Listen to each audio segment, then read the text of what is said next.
고요한 슬픔이 내려앉아야 할 장례식장은 회한과 원망이 뒤섞인 기묘한 소음으로 가득 차 있었습니다.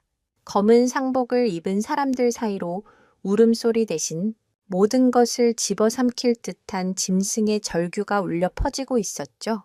그 소리의 진원지는 바로 영정사진 속 인자하게 웃고 있는 김노인의 관 바로 앞이었습니다.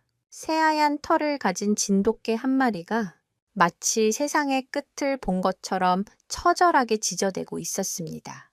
개는 앞발로 관을 긁어대고 무언가 잘못되었다는 듯 필사적으로 낑낑거리며 사람들을 돌아보았습니다.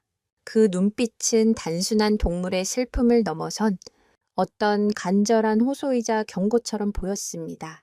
이 기이하고도 가슴 아픈 광경의 중심에는 오늘의 주인공, 바로 이 진돗개 백구가 있었습니다. 그리고 백구의 절규는 곧 한 가족에게 닥쳐올 거대한 폭풍의 전주곡이었습니다. 이 개가 왜 돌아가신 주인의 관 앞에서 이토록 격렬하게 저항하는지 그 이유를 알게 되었을 때 현장에 있던 모두는 경악을 금치 못했습니다. 이것은 단순한 동물과 인간의 교감을 넘어선 생과 사의 경계에서 일어난 믿을 수 없는 기적에 대한 이야기입니다. 이 이야기는 우리에게 질문을 던집니다. 우리가 눈으로 보는 것만이 진실의 전부일까요? 때로는 가장 순수한 영혼의 목소리에 귀 기울여야만 볼 수 있는 진실이 있는 것은 아닐까요? 그럼 편안히 자리에 앉으시기 전에 잠시 시간을 내어 영상에 좋아요를 누르고 구독해 주십시오. 제 채널은 유산을 따라서입니다. 이제 조심스럽게 설명해 드리겠습니다. 장례식장의 공기는 무겁고 추축축했다. 국화꽃 향기와 향불 내음이 뒤섞여 슬픔의 농도를 더욱 짙게 만들고 있었다. 상주인 아들 민주는 핏발선 눈으로 관 앞을 막아선 백구를 노려보았다. 그의 얼굴에는 아버지의 죽음을 애도하는 슬픔보다 이 예측 불가능한 상황에 대한 분노와 수치심이 더 크게 서려 있었다. 저놈의 개새끼 좀 치워. 당장 민준의 고함에 조문객들이 수군거리기 시작했다. 몇몇 친척들이 백구를 떼어놓으려 다가갔지만 백구는 더욱 사납게 으르렁거리며 관 앞을 지켰다. 마치 임금이 앉는 용상을 호위하는 충견처럼 그 어떤 접근도 허용하지 않겠다는 결연한 의지가 느껴졌다. 백구는 단순한 개가 아니었다.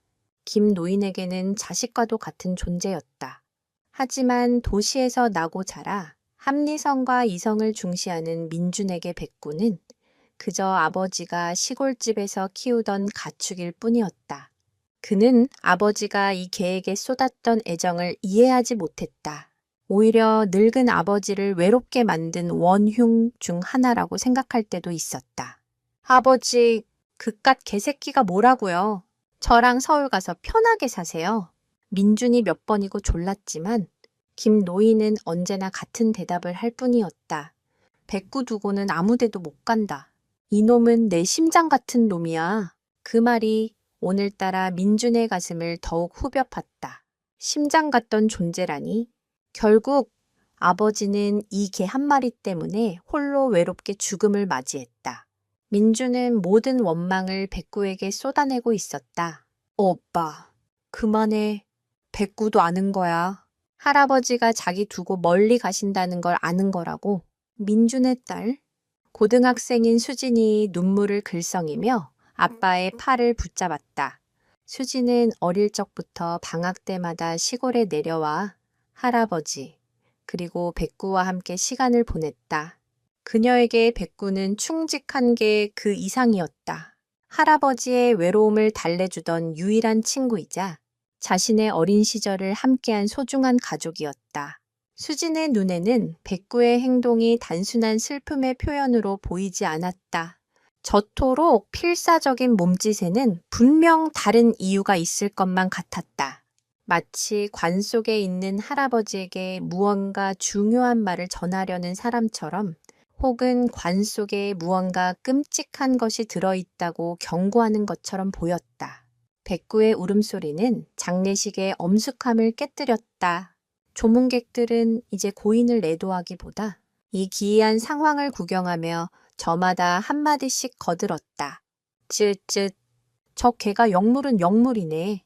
주인이 가는 길을 저렇게 막아서다니. 아니야, 불길한 징조야. 죽은 사람이 편히 가지 못한다는 뜻이지. 웅성거리는 소리가 민준의 신경을 더욱 날카롭게 긁었다. 그는 이 모든 상황이 끔찍하게 싫었다. 아버지의 마지막 가는 길을 최대한 경건하고 조용하게 보내드리고 싶었는데 일은 정반대로 흘러가고 있었다. 이 모든 소란의 원흉인 저 하얀 짐승이 죽도록 미웠다. 민주는 이를 악물고 결심했다. 이 장례만 끝나면 저 개를 당장 어디로든 치워버리겠다고. 백구는 지칠 줄 몰랐다. 목이 쉴 대로 쉬어 쇳소리가 섞인 울음이 터져 나왔지만 멈추지 않았다. 관을 향해 짖다가 사람들을 향해 애원하듯 낑낑거리다가 다시 관에 앞발을 올리고 필사적으로 긁어댔다. 마치 굳게 닫힌 문을 열어달라고 절규하는 것 같았다. 사람들은 동물의 지극한 충성심에 감탄하면서도 한편으로는 섬뜩함을 느꼈다. 개의 저런 행동에 얽힌 민간 신앙 중에는 개가 관 앞에서 저렇게 짖는 것은 그 안에 든 시신의 문제가 생겼거나 혹은 아직 영혼이 떠나지 못했다는 신호라는 말이 있었다. 물론 현대 사회에서 그런 미신을 믿는 사람은 거의 없었지만 눈앞의 광경은 사람들의 이성을 마비시키기에 충분했다. 수지는 흐르는 눈물을 닦으며 백구에게서 눈을 떼지 않았다. 그때였다. 백구가 유독 한 곳을 집요하게 긁고 짖는 것이 눈에 들어왔다. 그저 아무 곳이나 긁는 것이 아니었다. 오동나무로 만들어진 관의 특정 부위, 마치 누군가 약속이라도 한 듯한 바로 그 지점을 향해 모든 행동이 집중되고 있었다. 수진의 심장이 이상하게 두근거리기 시작했다. 저곳에 무언가 있는 걸까? 아니면 할아버지가 백구에게 무언가 신호를 남기신 걸까? 꼬리에 꼬리를 무는 의문 속에서 장례식장은 걷잡을 수 없는 혼란으로 빠져들고 있었다. 과연 백구의 절규는 정말 주인을 잃은 슬픔의 표현일 뿐일까? 아니면 그 너머에 아무도 상상하지 못했던 거대한 진실을 숨기고 있는 것일까? 백구와 김노인의 인연은 7년 전 비가 억수같이 쏟아지던 여름날 시작되었다. 읍내장에 나갔다 돌아오던 김노인은 흙탕물에 거의 잠긴 웅덩이에서 버둥거리는 작은 생명체를 발견했다. 갓 태어난 지 얼마 안 된 듯한 새하얀 강아지였다. 어미에게 버려진 것인지 길을 잃은 것인지 알 수 없었지만 그대로 두면 금방이라도 숨이 끊어질 듯 위태로워 보였다. 김노인은 한치의 망설임도 없이 강아지를 품에 안았다. 흠뻑 젖은 강아지의 작은 몸은 가늘게 떨리고 있었다. 그날 이후 백구는 김노인의 삶의 일부가 되었다. 자식들을 모두 도시로 떠나보내고 넓은 시골집에 홀로 남겨진 노인에게 백구는 단순한 동물이 아니었다. 말 없는 위로이자 유일한 말동무였고 삶의 활력이었다. 김노인의 하루는 백구와 함께 시작해서 백구와 함께 끝났다. 새벽녘 백구가 방문을 긁는 소리에 잠을 깨면 노인은 백구의 밥부터 챙겼다. 자신은 찬밥에 물을 말아 먹을지언정 백구에게는 따뜻한 사료 외에 고기라도 한 점 얹어주는 것이 노인의 낙이었다. 아침 식사를 마치면 둘은 나란히 동네를 산책했다. 노인의 느린 걸음에 맞춰 백구는 앞서거니 뒤서거니 하며 보폭을 조절했다. 마치 늙은 주인의 건강을 염려하는 충직한 신하처럼 백구는 단 한 번도 노인의 시야에서 벗어나는 법이 없었다. 오후 내내 텃밭을 가꾸는 노인의 곁을 지키는 것도 백구의 몫이었다. 노인이 허리를 숙여 김을 매면 백구는 그 옆에 엎드려 꾸벅꾸벅 졸았다. 노인이 땀을 닦으며 잠시 허리를 펼 때면 어느새 다가와 꼬리를 치며 노인의 손을 핥았다. 그들의 사이에는 굳이 말이 필요 없는 깊은 교감이 흐르고 있었다. 사람들은 김노인을 백구 할배라고 불렀다. 그만큼 둘은 한 몸처럼 붙어 다녔다. 마을 사람들은 그런 둘의 모습을 보며 흐뭇해하면서도 한편으로는 걱정했다. 영감, 저 개가 아무리 영물이라지만 사람만 하겠소. 자식들 있는 서울로 가시구려. 이장이 몇 번이고 권했지만 노인은 손사래를 쳤다. 이놈 두고는 못 가. 서울 아파트는 개를 못 키운다잖나. 내 마지막은 이놈이랑 여기서 보낼 걸세. 노인의 고집은 꺾을 수 없었다. 사실 노인에게는 자식들에게 차마 말하지 못한 비밀이 있었다. 몇 년 전부터 심장이 좋지 않았던 것이다. 가끔씩 가슴을 쥐어짜는 듯한 통증이 찾아왔지만 노인은 자식들에게 짐이 되기 싫어 그 사실을 숨겼다. 유일하게 그의 병을 아는 것은 백구뿐이었다. 신기하게도 백구는 노인의 몸 상태를 귀신같이 알아차렸다. 노인이 가슴을 부여잡고 숨을 헐떡일 때면 백구는 짖거나 낑낑거리는 대신 조용히 다가와 노인의 손등을 핥거나 품에 파고들어 천을 나누었다. 마치 주인님, 제가 곁에 있어요 라고 말하는 듯 했다. 그런 백구의 위로 속에서 노인은 몇 번의 고비를 넘겼다. 한 번은 노인이 마당에서 쓰러진 적이 있었다. 정신을 차려보니 백구가 미친 듯이 지저대며 이웃집으로 달려가고 있었다. 백구의 성화에 놀라 달려온 이웃 덕분에 노인은 구급차를 탈 수 있었다. 그날 이후 노인은 백구를 더욱 의지하게 되었다. 백구는 자신의 생명을 지켜주는 수호신과도 같았다. 진도견, 특히 백구라고 불리는 순백색 순종 진도견은 한국 민속에서 자주 등장하며 인간이 느낄 수 없는 것을 감지할 수 있는 영적 인식을 지닌 것으로 믿어진다. 일부 옛 이야기에서는 이들이 영혼의 안내자나 악령으로부터 보호하는 존재로 묘사되기도 한다. 김노인 역시 이런 이야기를 믿는 편이었다. 그는 종종 백구를 쓰다듬으며 말했다. 백구야, 내가 혹시라도 잘못되면 네가 나를 지켜줘야 한다. 아, 알았지? 백구는 알아들었다는 듯 꼬리를 치며 노인의 얼굴을 핥았다. 그것은 그들만의 약속이자 교감이었다. 손녀 수지는 그런 할아버지와 백구의 관계를 누구보다 잘 알고 있었다. 방학 때마다 시골에 내려오면 할아버지는 백구와 있었던 소소한 일들을 무용담처럼 들려주곤 했다. 우리 백구가 글쎄 뱀을 잡았다니까. 이놈이 내가 좋아하는 나물은 귀신같이 알아서 산에 가면 꼭 그 앞에서 멈춰서 수지는 할아버지의 이야기에 깔깔 웃으면서도 둘 사이에 끈끈한 유대감을 느낄 수 있었다. 할아버지의 세상은 백구를 중심으로 돌아가고 있었다. 백구가 없었다면 할아버지는 진작에 삶의 의지를 잃었을지도 모른다. 그랬기에 지금 장례식장에서 벌어지는 상황이 수진에게는 더욱 가슴 아프게 다가왔다. 아빠 민주는 할아버지와 백구의 관계를 그저 주인과 개의 관계로만 치부하고 있었다. 하지만 수진은 알고 있었다. 둘은 서로의 영혼을 나눈 동반자였다는 것을. 백구의 저 절규는 단순한 슬픔이 아니다. 그것은 할아버지와의 마지막 약속을 지키려는 필사적인 몸부림일지도 모른다. 수진은 굳게 닫힌 관과 그 앞에서 처절하게 울부짖는 백구를 번갈아 보았다. 가슴속에서 무언가 뜨거운 것이 치밀어 올랐다. 어른들은 모두 백구를 미친 개 취급하고 있지만 어쩌면 진실을 말하고 있는 것은 저 개 한 마리뿐일지도 모른다는 강한 예감이 그녀를 사로잡았다. 과연 백구가 지키려 했던 할아버지와의 약속은 무엇이었을까? 그리고 그 약속은 지금 이 상황과 어떤 관련이 있는 것일까? 제발 그만해. 아버지 가시는 길까지 시끄럽게 할 거야. 민준의 인내심이 마침내 바닥을 드러냈다. 그는 친척들의 만류를 뿌리치고 성큼성큼 백구에게 다가갔다. 그리고는 녀석의 목줄을 거칠게 움켜쥐었다. 백구는 저항하며 버텼지만 건장한 성인 남성의 힘을 당해낼 수는 없었다. 질질 끌려가는 와중에도 백구는 필사적으로 고개를 돌려 관을 바라보며 애절하게 울부짖었다. 그 모습은 차라리 비명에 가까웠다. 아빠! 안 돼. 백구 아프잖아. 수진이 울면서 달려와 민준의 옷자락을 붙잡았다.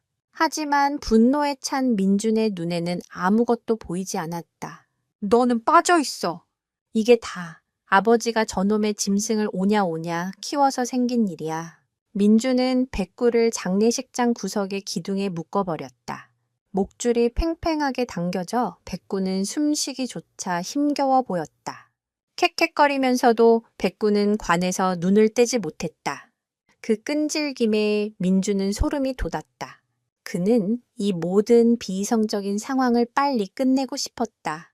아버지의 죽음은 비통했지만 장례 절차는 합리적이고 순조롭게 진행되어야 했다. 하지만 저 개 한 마리가 모든 것을 망치고 있었다. 아버지의 체면, 상주로서의 자신의 체면까지 모두 엉망이 되고 있었다. 오라버니, 제발 이러지 마세요. 백구도 가족이에요. 뒤늦게 달려온 민준의 동생, 은희가 울먹이며 말했다. 그녀는 오빠와 달리 시골에서 아버지와 오래 살아 백구에 대한 애정이 남달랐다. 가족? 웃기지 마, 누나. 저게 어떻게 가족이야? 그냥 개새끼일 뿐이지. 아버지가 저 개새끼 때문에 고집부리다 돌아가신 거 몰라. 민준의 목소리에는 깊은 원망이 서려 있었다. 그는 아버지의 죽음이 백구 탓이라고 굳게 믿고 있었다. 만약 아버지가 진작에 백구를 포기하고 서울로 올라왔더라면 제때 병원 치료를 받고 더 오래 사실 수 있었을 거라고. 그 뿌리 깊은 죄책감과 원망이 지금 백구를 향한 분노로 표출되고 있었다. 그건 아니지. 아버지는 백구 때문에 행복하셨어. 오빠야말로 1년에 몇 번이나 아버지를 찾아왔다고 그래? 은희의 반박에 민준의 얼굴이 일그러졌다. 남매의 언쟁은 조문객들 앞에서 더욱 격해졌다. 내가 돈 버느라 바빴던 게 누구 때문인데?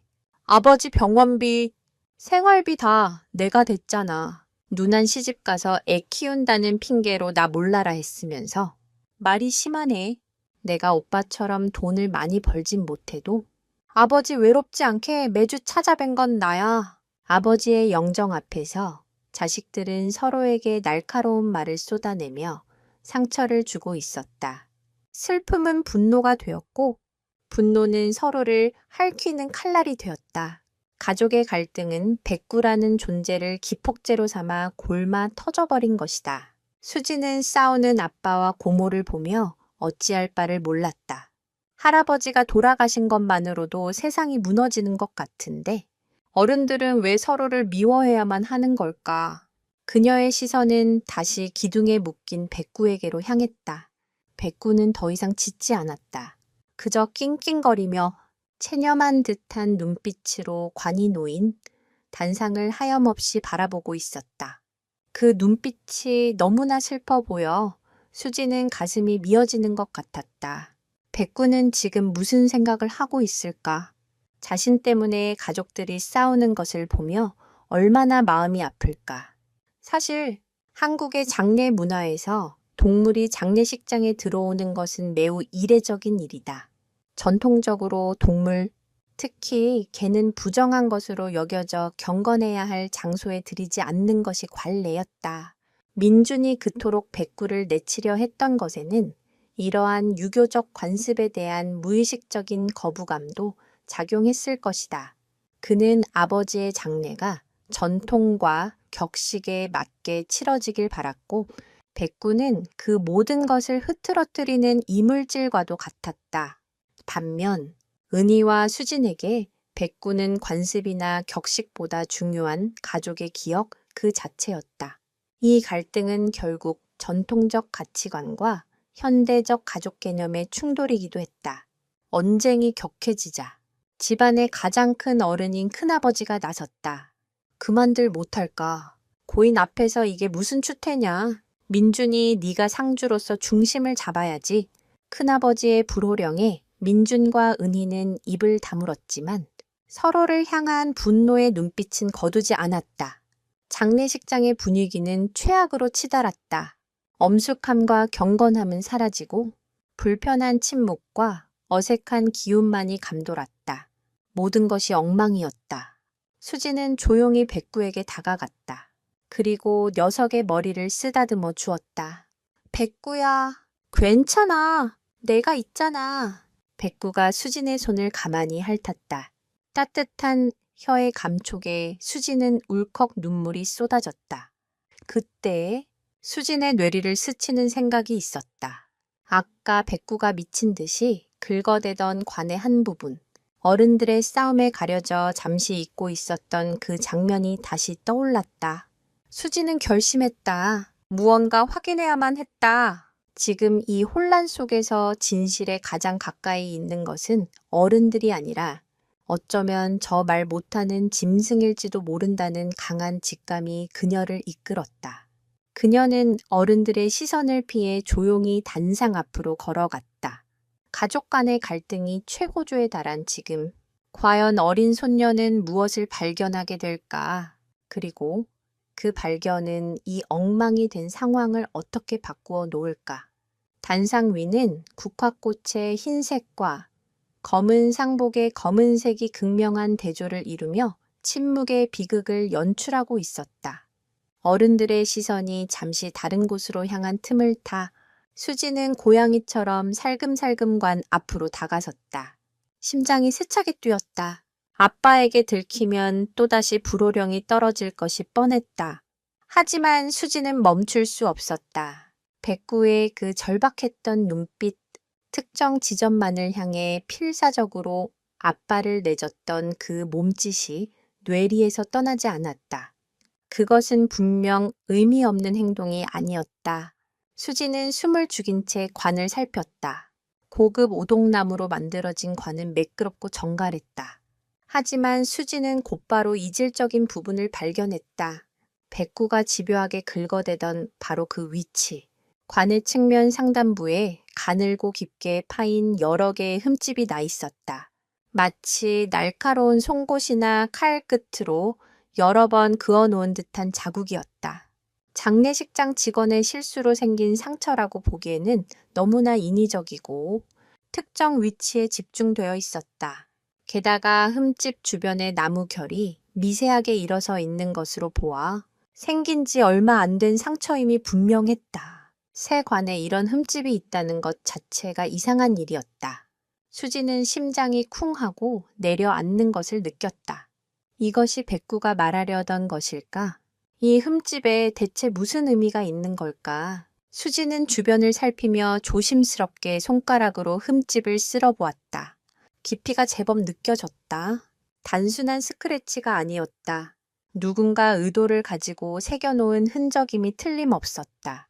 순간 수진의 머릿속에 섬광처럼 하나의 가설이 스쳐 지나갔다.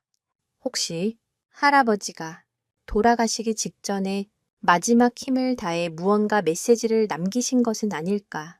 하지만 어떻게 이미 숨이 멎은 사람이 관뚜껑 안에서 이런 흔적을 남기는 것은 불가능한 일이었다. 수지는 스스로의 생각을 부정하며 고개를 저었다. 말도 안 되는 상상이야. 하지만 의심의 불씨는 쉽게 꺼지지 않았다. 수지는 흠집의 모양을 더 자세히 들여다보았다. 불규칙하게 그어진 선들처럼 보였지만 계속 보고 있자니 어떤 패턴이 느껴지는 것 같기도 했다. 마치 너 어린아이가 서툴게 그린 그림 같기도 했고 의미를 알 수 없는 암호처럼 보이기도 했다. 그 순간 또 다른 기억의 조각이 떠올랐다. 어릴 적 할아버지는 수진에게 장난처럼 그들만의 비밀 신호를 가르쳐 준 적이 있었다.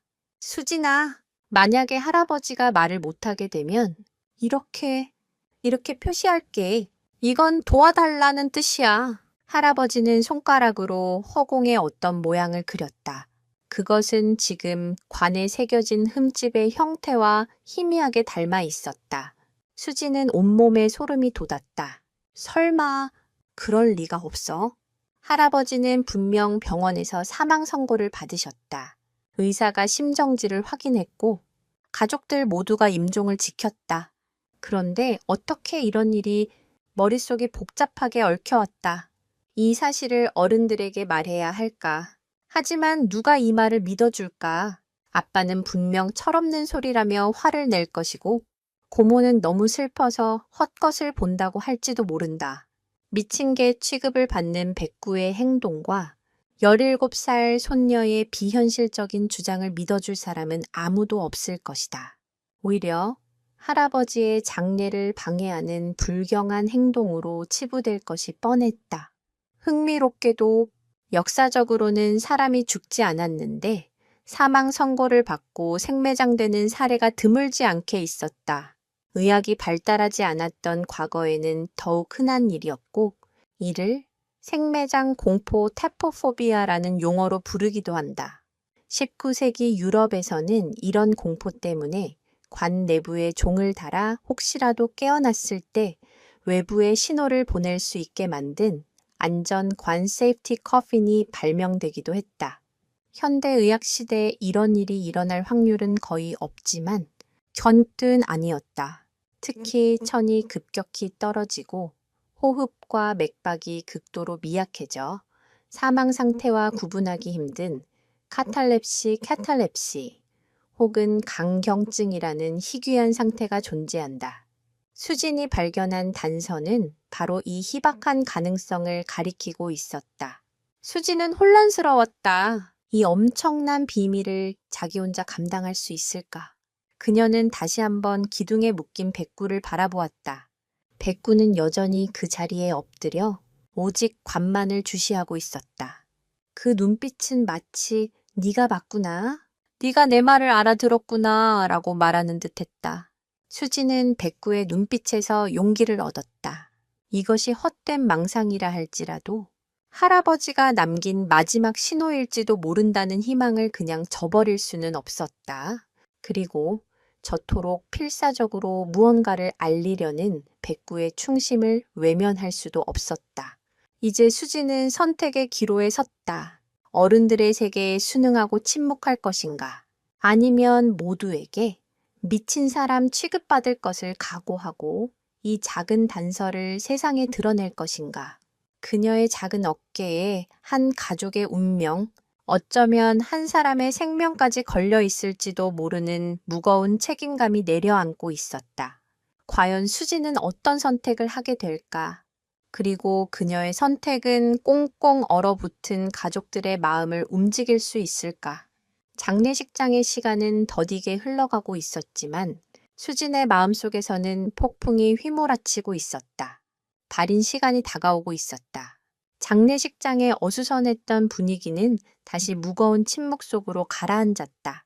민주는 붉게 충혈된 눈으로 동생 은희를 한번 쳐다본 뒤 굳은 표정으로 장례 지도사와 이야기를 나누었다.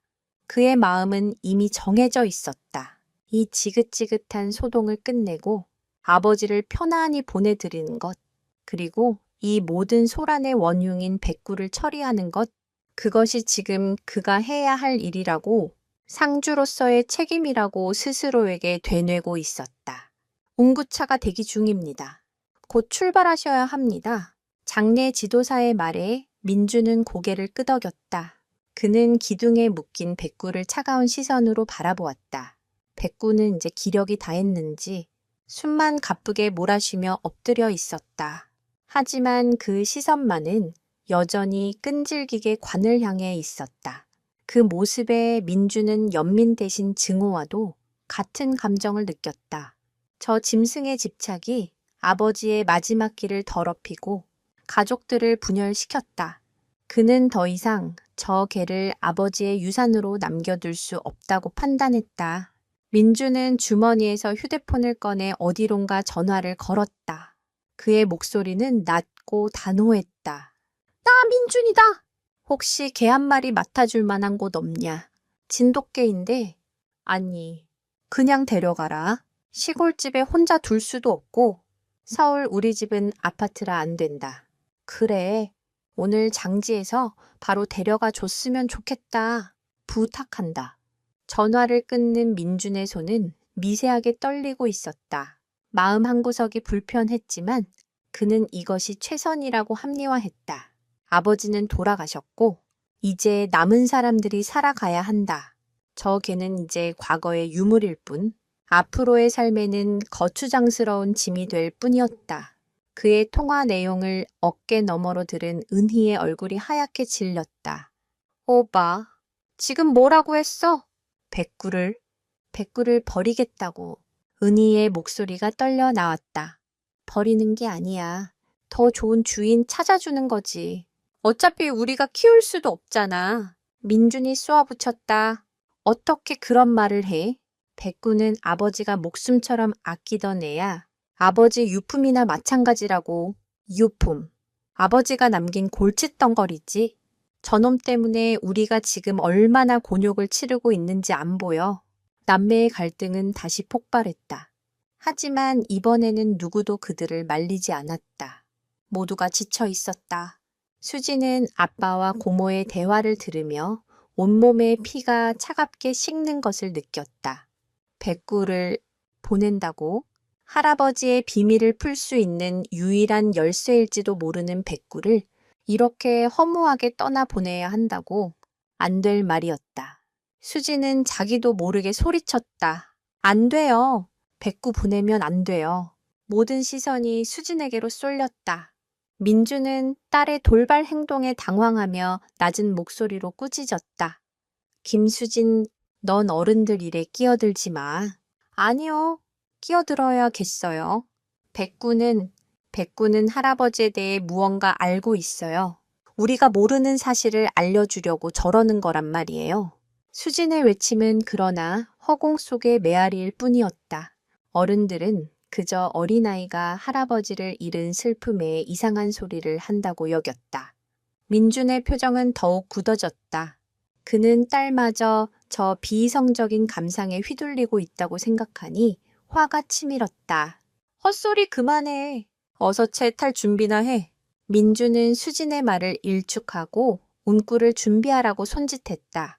이제 정말 끝이었다. 관이 움직이기 시작하면 모든 것은 돌이킬 수 없게 된다. 백구의 운명도 어쩌면 관 속에 숨겨져 있을지 모를 진실도 그대로 땅 속에 묻히게 될 터였다.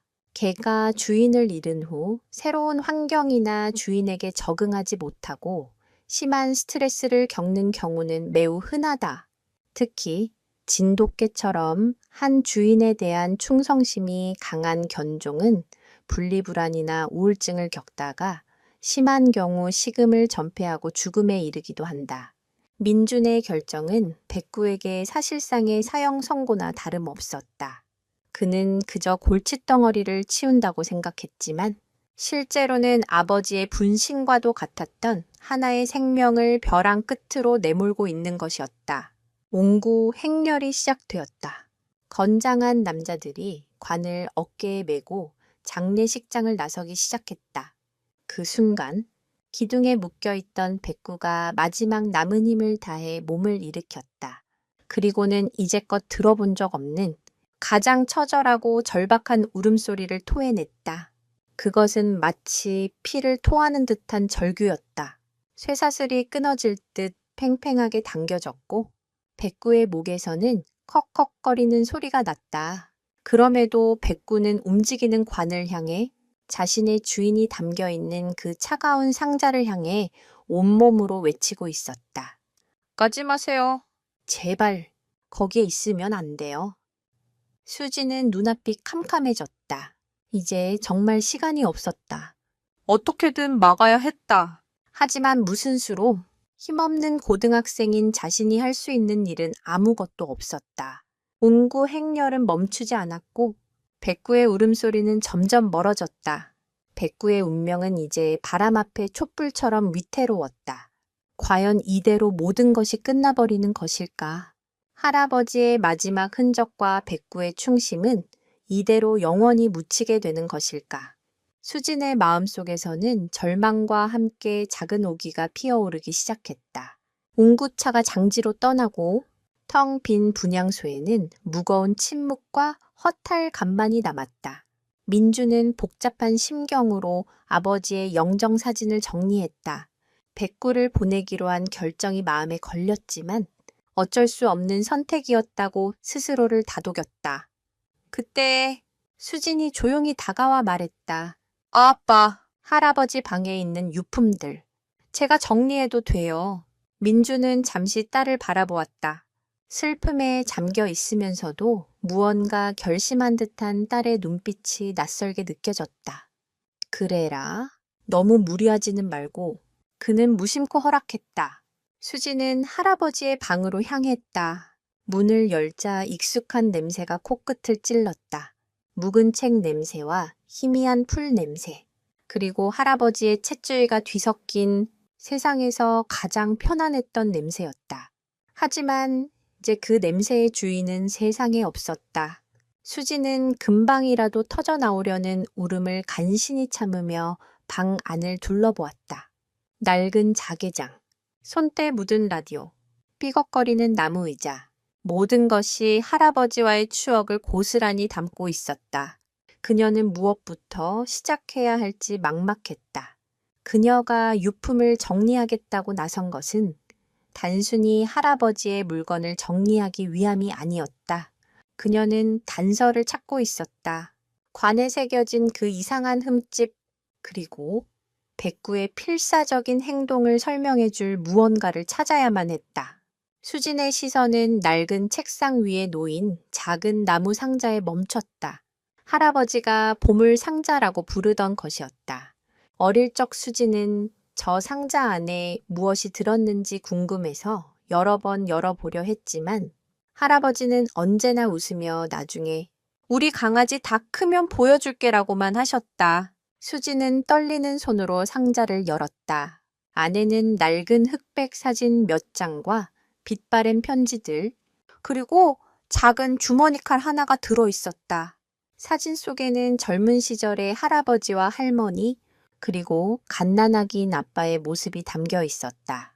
수지는 사진들을 하나하나 넘겨보다가 마지막 사진 앞에서 숨을 멈췄다. 할아버지와 어린 백구가 함께 찍은 사진이었다. 사진 속 할아버지는 백구를 품에 안고 세상에서 가장 행복한 미소를 짓고 있었다.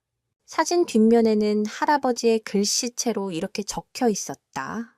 나의 마지막 가족, 백구, 나를 지켜줄 수호신. 수진의 눈에서 눈물이 흘러내렸다. 할아버지에게 백구는 정말 그런 존재였다. 단순한 애완견이 아니라 서로의 영혼을 의지하는 마지막 가족. 수지는 상자 안에 있던 주머니 칼을 집어들었다. 작고 낡았지만 날은 예리하게 서 있었다. 문득 관에 있던 흠집이 떠올랐다. 그 흠집은 마치 이 칼로 새긴 것처럼 보였다. 하지만 어떻게 수진의 머릿속은 다시 혼란에 빠졌다. 그때 상자 바닥에 깔린 얇은 종이 한 장이 눈에 들어왔다. 조심스럽게 꺼내보니 그것은 약 봉투였다. 할아버지가 심장병 때문에 드시던 약이 아니라 처음 보는 약이었다. 약 이름과 함께 극도의 스트레스 상황 시 1회 일정 복용이라는 문구가 적혀 있었다. 그리고 그 아래 아주 작은 글씨로 부작용에 대해 쓰여 있었다. 일시적인 가사 자시 상태, 호흡 및 맥박 저하 현상이 나타날 수 있음. 작가사 상태. 수지는 그 단어 앞에서 얼어붙었다. 죽은 것처럼 보이는 상태. 그렇다면 설마 한국에서는 전통적으로 고인이 사용하던 물건, 특히 손때 묻은 애장품을 관에 함께 넣어주는 풍습이 있다. 이를 부장품 후 장핀이라고 하는데 저승에서도 이승에서처럼 평안하게 지내라는 염원을 담은 것이다. 할아버지가 자신의 보물 상자 속 물건들을 소중히 여겼다면 가족들이 그것들을 부장품으로 관에 넣었을 가능성이 있었다. 특히 저 주머니 칼, 만약 할아버지가 약의 부작용으로 가사 상태에 빠졌고 관 속에서 의식을 되찾았다면 그는 마지막 힘을 다해 곁에 있던 주머니 칼로 관 내부에 신호를 남기려 했을 것이다. 그리고 그 신호를 유일하게 알아차린 것이 바로 백구였던 것이다. 모든 조각들이 하나로 맞춰지는 듯했다. 백구가 관의 특정 위치를 긁어댔던 이유, 그곳에 나있던 인위적인 흠집, 그리고 할아버지가 남긴 수호신이라는 메모와 이 정체불명의 약, 이것은 더 이상 어린 손녀의 망상이 아니었다. 하나의 가능성이었고 반드시 확인해야만 하는 절박한 진실이었다. 하지만 문제가 있었다. 할아버지는 왜 그런 위험한 약을 드신 걸까? 극도의 스트레스 상황이란 대체 무엇이었을까? 수지는 떨리는 손으로 약 봉투를 쥐었다. 이것이 결정적인 증거가 될 수 있을까? 하지만 시간이 없었다. 지금쯤 운구차는 거의 장지에 도착했을 것이다. 하관이 시작되면 모든 것이 끝난다. 수지는 상자를 챙겨 들고 방을 뛰쳐나왔다. 그녀는 이제 혼자만의 싸움이 아님을 깨달았다. 이것은 할아버지가 남긴 마지막 약속. 백구와 할아버지가 함께 지키려 했던 생명의 약속이었다.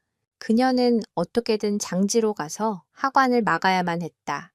하지만 차도 없는 그녀가 어떻게, 그리고 과연 누가 그녀의 말을 믿어줄까? 절체절명의 순간, 그녀의 머릿속에 한 사람의 얼굴이 떠올랐다. 산비탈에 자리 잡은 가족 선사는 차가운 겨울바람에 스산한 기운마저 감돌았다. 이미 무덤 자리는 깊게 파여 있었고 인부들은 하관을 준비하며 분주하게 움직이고 있었다. 민주는 착잡한 심정으로 아버지의 관이 땅속으로 내려가는 것을 지켜보고 있었다. 그 순간 그의 등 뒤에서 다급한 목소리가 들려왔다. 잠깐만요. 멈춰주세요. 숨을 헐떡이며 달려온 것은 고모 은희와 수진이었다. 그리고 그들 옆에는 흙먼지를 뒤집어 쓴 채 헥헥거리는 백구가 함께 있었다. 민준의 얼굴이 싸늘하게 굳어졌다. 지금 뭐 하는 짓이야?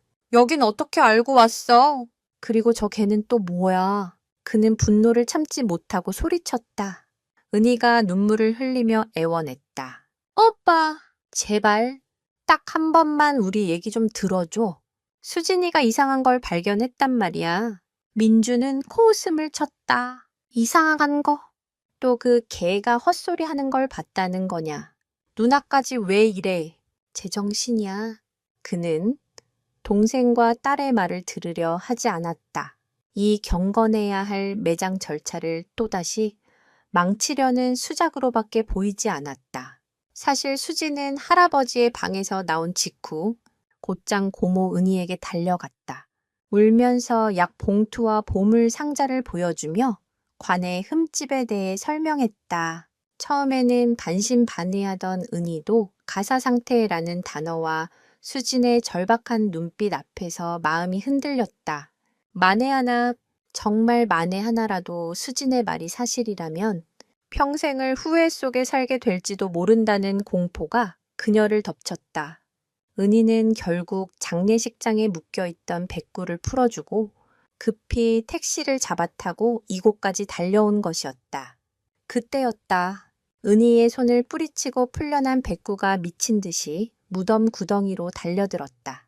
그리고는 막 밧줄에 매달려 내려가려던 관을 향해 지저대며 앞발로 흙을 파헤치기 시작했다. 마치 안 돼. 우리 주인을 여기에 묻지 마. 라고 온몸으로 외치는 것 같았다. 인부들이 놀라 백구를 떼어내려 했지만 백구는 으르렁거리며 완강하게 저항했다. 순식간에 장지는 아수라장이 되었다. 친척들은 당황하며 수군거렸다. 저게 무슨 변고람. 저러다 동티 나겠네. 산소에서 저렇게 소란을 피우면 후손들한테 안 좋은 일이 생긴다던데 한국의 민간신앙에서 묘자리를 건드리거나 장례 절차에 문제가 생기는 것은 집안의 우환을 부르는 큰 흉조로 여겨졌다.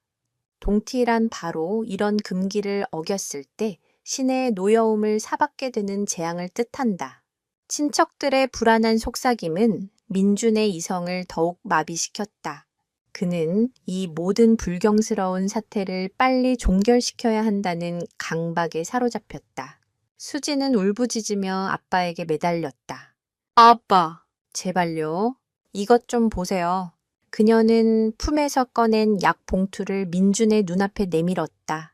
가사 상태라고 쓰여 있잖아요. 할아버지가 관 속에서 깨어나셨을지도 몰라요. 관에 있던 흠집은 할아버지가 남긴 신호란 말이에요. 민주는 약 봉투를 거칠게 낚아챘다. 하지만 그의 눈에는 딸의 주장이 그저 슬픔이 만들어낸 망상으로만 보였다. 의사 선생님이 사망 선고를 내리셨어. 현대의학이 그렇게 우습게 보이니? 정신 차려. 김수진, 아버지는 돌아가셨다고. 민준의 고함에 수진은 어깨를 떨었다. 하지만 포기하지 않았다. 아니요. 할아버지는 돌아가시지 않았어요. 백구가 알고 있어요. 백구만이 진실을 알고 있다고요. 바로 그 순간 백구가 더욱 격렬하게 행동하기 시작했다. 녀석은 파헤친 흙더미 위로 몸을 뒹굴며 마치 사람이 오열하듯 구슬픈 울음소리를 냈다. 그 모습은 지켜보는 사람들의 마음을 서늘하게 만들었다. 단순한 동물의 행동이라고 치부하기에는 너무나도 인간적인 슬픔과 절박함이 담겨 있었다. 은희가 민준의 팔을 붙잡고 흔들었다. 오빠, 딱 한 번만 관을 열어보자. 만약 우리가 틀렸으면 내가 오빠한테 평생 죄인으로 살게. 하지만 만약 수진이 말이 맞으면 어떡해? 우리는 아버지를 산채로 묻는 거라고. 동생의 애원에 민준의 마음이 처음으로 흔들렸다. 하지만 그는 수많은 사람들 앞에서 자신의 결정을 번복할 용기가 없었다. 그것은 상주로서의 권위를 스스로 무너뜨리는 일이었고 아버지의 죽음을 희화화하는 꼴이 될 수도 있었다. 시끄러워. 민주는 결국 이성의 목소리를 외면했다. 그는 인부들을 향해 소리쳤다. 뭐 하고 있어. 저 개새끼 당장 끌어내. 그리고 어서 하관 진행해. 인부들은 망설였지만 상주의 명령을 거역할 수는 없었다. 2명의 남자가 조심스럽게 무덤 구덩이로 내려가 백구의 목덜미를 잡았다. 백구는 마지막 저항을 하듯 남자의 팔뚝을 물려고 했지만 결국 힘에 부쳐 질질 끌려 나오고 말았다.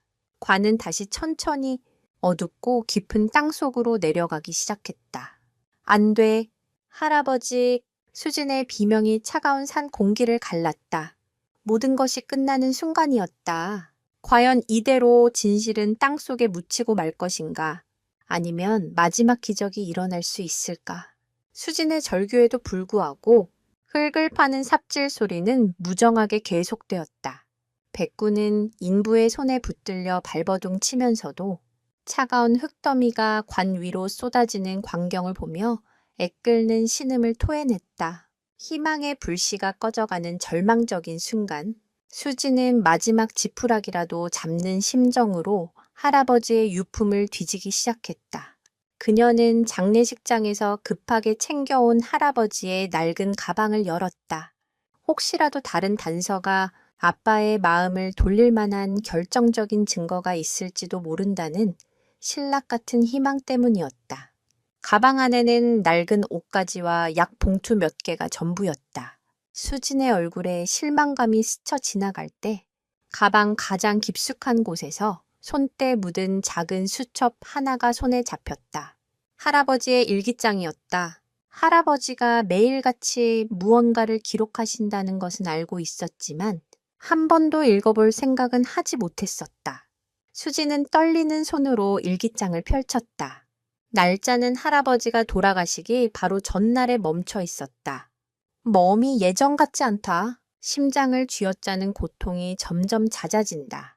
민준이 녀석에게는 짐이 되기 싫고 은희는 자기 살기도 바쁘니 내 마지막은 내가 정리해야지. 백구 녀석, 내가 아픈 걸 아는지 하루 종일 내 곁을 떠나지 않는다. 내가 이놈 덕에 여태껏 버텼다. 내가 없으면 저놈은 어찌 살고. 앞부분은 평소 할아버지의 심경을 담담하게 적은 내용이었다. 수지는 눈물을 삼키며 빠르게 페이지를 넘겼다. 그러다 마지막 페이지에서 그녀는 숨을 멈췄다. 다른 페이지와는 달리 글씨가 심하게 떨리고 군데군데 번져 있었다. 마치 극심한 고통 속에서 겨우 써 내려간 듯한 필체였다. 그놈들이 또 찾아왔다. 며칠 전부터 집 주변을 어슬렁거리더니 오늘은 대놓고 협박을 하는구나. 이 땅을 팔지 않으면 가만두지 않겠다고. 평생을 일군 내 땅을 저런 깡패 같은 놈들 손에 넘길 수는 없다. 경찰에 신고해봐야 소용없겠지. 이장 말로는 저놈들 아주 악독한 개발업자 놈들이라고 했다. 벌써 마을 사람 몇몇은 헐값에 땅을 넘기고 쫓겨나듯 떠났다. 나 혼자 버티는 것도 이제 한계인가 보다. 수진의 심장이 차갑게 내려앉았다. 개발업자 협박, 할아버지가 이런 일에 시달리고 계셨다는 사실을 가족 중 누구도 알지 못했다. 할아버지는 언제나처럼 묵묵히 혼자 모든 짐을 짊어지고 계셨던 것이다. 수지는 계속해서 일기장을 읽어 내려갔다. 그리고 마침내 모든 퍼즐을 맞추는 결정적인 문장을 발견했다. 내일 또 온다고 했다. 무슨 짓을 할지 모른다. 두렵다. 이러다 정말 저놈들 손에 죽을지도 모르겠다. 얼마 전 마을 회관에서 들은 이야기가 생각난다. 어떤 약을 먹으면 며칠 동안 죽은 사람처럼 될 수 있다고. 위기를 넘길 수만 있다면, 만약 내가 잘못되면 백구야, 너만은 알고 있겠지.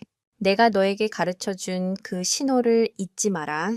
내 보물 상자 속 칼을 기억해라. 그것이 마지막 희망이다. 그 신호, 보물 상자 속 칼, 모든 것이 명확해졌다. 할아버지는 개발업자들의 협박과 폭력으로부터 스스로를 지키기 위해 혹은 그들에게 살해당할 것을 두려워한 나머지 극단적인 선택을 하신 것이었다. 스스로 가사 상태에 빠져 위기를 모면하려 했던 것이다. 하지만 계획은 엇나갔다. 가족들은 할아버지가 정말로 돌아가셨다고 믿었고 그대로 장례를 치르고 있었던 것이다. 백구만이 할아버지의 계획을, 그 필사적인 구조 신호를 알아차리고 미친 듯이 지저댔던 것이다. 일기장에 언급된 죽은 사람처럼 만드는 약은 실제로 존재하지는 않지만 과거 시골 마을이나 특정 집단 사이에서는 출처 불명의 약초나 물질이 그러한 효능을 가진다는 식의 민간요법 혹은 미신이 구전되기도 했다. 할아버지는 절박한 심정으로 그러한 이야기에 의존했을 가능성이 높았다. 과학적 근거는 없었지만 죽음의 공포에 직면한 노인에게는 유일한 동화줄처럼 느껴졌을 것이다. 아빠! 수지는 일기장을 들고 민준에게 달려갔다. 흙더미는 이미 관의 절반을 덮고 있었다. 이것 좀 보세요. 할아버지 일기장이에요. 할아버지는 병으로 돌아가신 게 아니었어요. 민주는 딸의 손에 들린 낡은 수첩을 신경질적으로 받아들었다. 그는 여전히 모든 것을 부정하고 싶었지만 수첩에 적힌 아버지의 선명한 필체 앞에서 더 이상 외면할 수만은 없었다. 민준의 눈이 떨리는 글씨들을 빠르게 좇았다. 가에발레 업자, 협박, 가스 상태, 사인호, 칼. 단어 하나하나가 비수처럼 그의 가슴에 박혔다. 아버지의 고독, 공포, 그리고 마지막까지 삶을 포기하지 않으려 했던 처절한 몸부림이 고스란히 전해져 왔다. 자신은 아버지가 그저 시골 생활을 고집하는 완고한 노인이라고만 생각했다. 이런 끔찍한 위협에 시달리고 있었다는 것은 꿈에도 상상하지 못했다. 아버지가 외로운 싸움을 하는 동안 자신은 도시에서 안락한 생활을 하며 아버지의 고집을 탓하기만 했던 것이다. 엄청난 죄책감이 해일처럼 민준을 덮쳤다. 그의 손에서 일기장이 떨어졌다. 민준은 멍하니 파묻혀가는 관을 바라보았다. 만약 저 안에 정말로 아버지가 살아있다면 자신의 어리석음과 오만함 때문에 아버지를 2번 죽이는 셈이 된다. 그는 떨리는 목소리로 중얼거렸다. 아버지, 상황은 이제 새로운 국면을 맞이했다. 할아버지의 일기장이라는 결정적 증거가 나타났다. 하지만 이미 학과는 상당히 진행된 상태였다. 과연 민주는 이 엄청난 진실 앞에서 어떤 결정을 내릴 것인가? 그는 과연 친척들과 마을 사람들의 시선을 무릅쓰고 아버지의 무덤을 파헤치는 전대미문의 결정을 내릴 수 있을까? 시간은 이제 정말 얼마 남지 않았다. 민준의 흔들리는 눈빛을 본 은희가 그의 팔을 붙잡고 애원했다. 오빠, 봤지? 아버지가 우리한테 보내는 마지막 신호야. 제발 이대로 아버지를 보낼 수는 없어. 하지만 민주는 쉽게 결정을 내리지 못했다. 그의 머릿속은 뒤엉킨 실타래처럼 복잡했다. 일기장의 내용은 분명 충격적이었지만 한편으로는 죽음을 앞둔 노인의 망상일 수도 있다는 의심이 고개를 들었다. 만약 관을 열었는데 아버지가 정말로 돌아가신 상태라면 이 모든 소동은 고인을 2번 욕보이는 끔찍한 희극으로 끝나게 될 것이다. 상주로서, 아들로서 감당하기 힘든 불효이자 수치였다. 그의 망설임을 꿰뚫어 보기라도 한 듯 큰아버지와 집안 어른들이 다가왔다. 민준아, 이게 다 무슨 소리냐? 일기장에 대체 뭐라고 쓰여 있기에? 하지만 그렇다고 이미 땅에 묻은 관을 다시 파낼 수는 없는 노릇이다. 그건 하늘의 뜻을 거스르는 일이야. 큰아버지의 말은 민준의 어깨를 더욱 무겁게 짓눌렀다. 유교적 전통과 가문의 체면을 중시하는 어른들에게 무덤을 파헤치는 행위는 상상조차 할 수 없는 금기였다. 바로 그때 민준의 아내, 즉 수진의 엄마가 나섰다. 그녀는 지금까지 남편과 시누이의 갈등 속에서 조용히 상황을 지켜보고만 있었다. 여보, 당신 아버님이잖아요. 만에 하나, 정말 만에 하나라도 우리가 평생 후회할 일을 만들면 안 되잖아요. 다른 사람들 시선이 뭐가 중요해요. 당신 마음이 괜찮겠어요? 아내의 차분하지만 단호한 목소리가 민준의 마음을 파고들었다. 하지만 민준은 고집을 꺾지 않았다. 그는 오히려 모든 혼란의 원인을 동생에게 돌렸다. 그는 은희를 매섭게 쏘아보며 소리쳤다. 이게 다 누나 때문이야. 누나가 아버지 곁에 있으면서 제대로 보살피지 못하니까 아버지가 저런 이상한 생각이나 하신 거 아냐. 그리고 수진이까지 이상한 환상에 빠지게 만들고 아버지의 마지막 가시는 길을 왜 이렇게 소란스럽게 만드는 건데 그의 목소리에는 죄책감을 타인에게 전가하려는 비겁함이 섞여 있었다. 그는 자신의 무심함이 불러온 비극일지도 모른다는 사실을 인정하고 싶지 않았다. 은희는 오빠의 적반하장에 기가 막혔다. 오빠, 어떻게 그런 말을 해? 내가 아버지를 못 보살폈다고. 서울에서 편하게 돈만 붙이면 아들 노릇 다 한 줄 아는 오빠가 할 소리야. 아버지가 얼마나 외로워하셨는지, 얼마나 오빠를 보고 싶어 하셨는지 알기나 해. 남매의 갈등은 다시 한번 폭발했다. 이번에는 아버지의 죽음에 대한 책임 공방으로 번졌다. 그들은 서로에게 상처 주는 말을 쏟아내며 아버지를 잃은 슬픔을 분노로 표출했다. 누난 아버지를 이용해서 내 연민이나 채운 거야. 오빠는 아버지를 귀찮은 짐으로만 여겼잖아. 이러한 가족 간의 갈등은 장례 과정에서 종종 나타나는 현상이다.